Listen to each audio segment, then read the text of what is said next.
Before Elvis was quote-unquote the king, and before rock and roll ever had a name, it had a sound, and that was Sister Rosetta Tharpe. Rosetta Tharpe was born in Cotton Plant, Arkansas in 1915. Raised in the Church of God in Christ denomination, she was considered a musical prodigy by the age of 6. She was singing and playing guitar for her mom, who was a traveling evangelist and singer.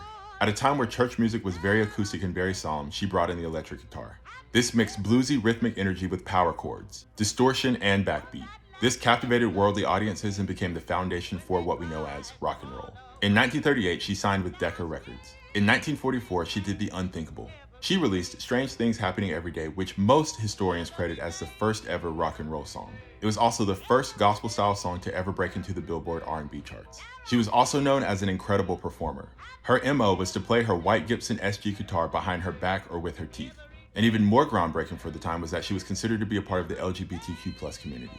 Without her, there is no Elvis Presley, who modeled his sound and stage presence after her. Chuck Berry's guitar style would not exist. Little Richard, who as a teenager opened for her, would be without his inspiration. Johnny Cash would have been without his favorite artist that he grew up listening to. And artists like Aretha Franklin, Eric Clapton, and Keith Richards would not be the artists that we know them to be today. Her massive impact almost immediately became pushed aside as rock and roll became whitewashed. In 2018, she was finally inducted into the Rock and Roll Hall of Fame as an early influence. So the next time you hear a rock song, just remember, Rosetta Tharpe's legacy is tied to that.